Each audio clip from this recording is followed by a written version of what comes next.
ஓம் தொலைக்காட்சி செய்திகளுக்காக இணைந்திருக்கும் நான் கிருஷ்ணாயினி உருத்திரராசன். யாழ்ப்பாணம் இடுவில் தர்மசாஸ்தா குருகுல அதிபர் நேற்று இறைப்பதமடைந்தார். யாழ்ப்பாணம் இடுவில் தர்மசாஸ்தா குருகுல அதிபர் வேத சிவாகம பாஸ்கரின் சிவஸ்திரி தானு மகாதேவ வாத்தியார் நேற்று தினம் சிவசாதிஜம் அடைந்தார். இதற்கு சர்வதேச இந்து மத குறிப்பீடாதிபதி ஐயப்பதாச சாம்பசிவ சிவாச்சாரியார் இரங்கல் தெரிவித்துள்ளார். இனிவில் தர்மசாஸ்தா குருகுலத்தினுடைய அதிபர் சிவாகம கலாநிதி சிவஸ்ரீ தானுநாத மகாதேவ வாத்தியார் அவர்கள் இன்று சிவசாயுச்சியம் அடைந்தார் என்ற செய்தியை வேதனையோடு அனைவருக்கும் தெரிவித்து அவருடைய ஆத்மா சாந்தியடைய எல்லாம் வல்ல சபரிமலை சுவாமி ஐயப்பனுடைய திருவடிகளை பிரார்த்தித்து சர்வதேச இந்து மத குருபீடத்தின் சார்பில் கண்ணீர் அஞ்சலியை காணிக்கையாக்குகிறோம். தானு மகாதேவ வாத்தியார் அவர்கள் ஆரம்ப காலத்திலிருந்து பல்வேறு நிகழ்வுகளிலும் அவர்கள் அந்தன இல்லங்களிலே நடைபெறுகின்ற பல நிகழ்வுகளிலும் குருவாக இருந்து வைதிக கர்மாக்களை செய்தவர்கள்,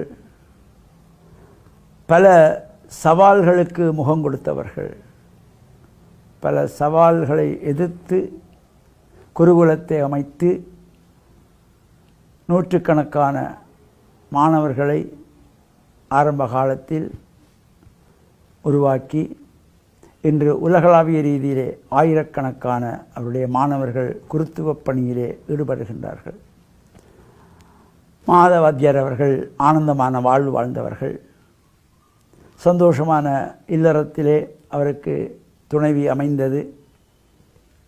இல்லாள் அகத்திருக்க இல்லாதொன்று இல்லை என்றதற்கிணங்க அந்த இல்லாள் அவரை விட்டு சென்றதுமே உடல் நலம் பாதிக்கப்பட்டும் மனதினாலே பாதிக்கப்பட்டும் இருந்த வாத்தியார் அவர்கள் கடந்த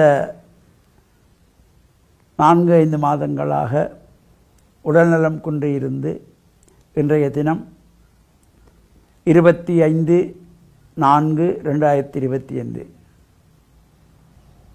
பகல் பொழுதிலே சிவசாட்சியம் அடைந்துள்ளார்கள். அவருடைய இந்த மறைவு அந்தணர் குலத்துக்கு மட்டுமல்ல, சைவ உலகிற்கே மாபெரும் இழப்பாகும் என்ற செய்தியை வேதனையோடு தெரிவித்து சர்வதேச இந்து மத குருபீடத்தின் சார்பில் கண்ணீர் அஞ்சலியை காணிக்கையாக்குகிறோம். ஓம் சாந்தி, ஓம் சாந்தி, ஓம் சாந்தி. இத்துடன் இந்த செய்தி அறிக்கை நிறைவு பெற்றது. தொடர்ந்து நமது நிகழ்ச்சிகளோடு இணைந்திருங்கள். வணக்கம்.